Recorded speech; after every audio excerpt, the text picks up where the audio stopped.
I'm a policy fellow at the Brooks McCormick Jr. Animal Law and Policy program at Harvard University, at Harvard Law School, and I focus on food production and the meat industry.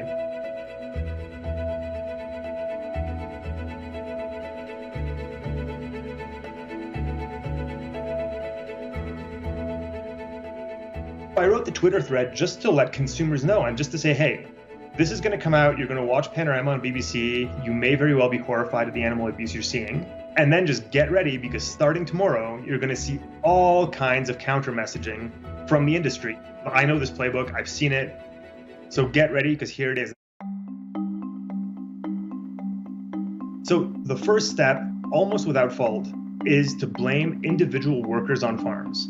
Usually when you have undercover footage on farms that shows really egregious violence, there are workers who are doing it, who are often the worst paid people on farms, who basically have to ensure production happens according to the factory clock. It's like a public relations triage. So blame the individual so the farm and the industry get off scot-free, and they can tell the consumer, look, this is an isolated incident. It's these 2-3 workers doing these things. This is not how the industry operates. The second step is the industry blaming the individual farm, saying the farm is a bad apple among other farms, likely citing poor management practices. So what they're saying is, dear consumer, this farm is the problem. It's the farm that's a problem. This is not standard practice for the industry. Let's shunt all the blame onto them and pretend that this type of thing doesn't happen on other farms.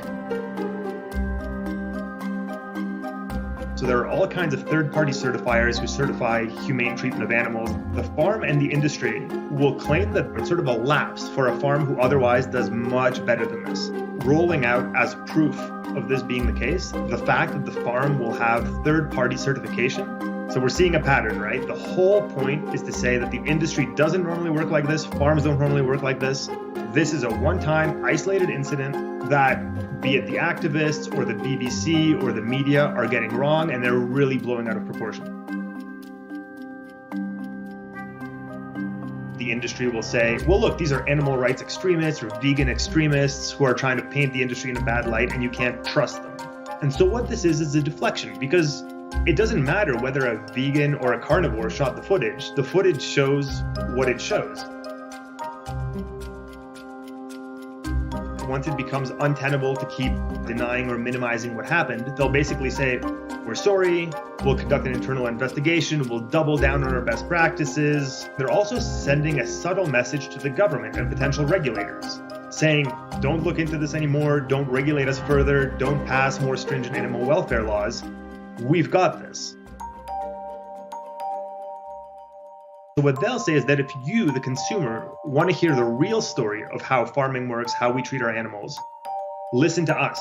Who better to tell you about farming best practice and how much we love and cherish our animals than farmers themselves? And so you might then start seeing news stories, press releases, social media posts by farmers or companies or the industry itself making these claims, maybe giving sort of curated tours of their operations, showing best practice, showing no overt animal abuse. This is what happens a lot in North America. We've seen the passage of what are called ag gag or agricultural gag laws. Ultimately, what they say is that it's illegal to film and disseminate footage of what happens on farms. And what that does is it prevents investigations like this and exposés from happening in the first place by criminalizing them. And so that's the playbook. I think the point is that this is an industry-wide playbook. This is not an isolated case, and this is not an isolated strategy. Listen for people who are really talking about addressing the issue. Is the person talking, trying to minimize the issue and make it go away and frame it as an isolated incident? Or are they seriously talking about reform, about regulation, about really making sure this never happens again?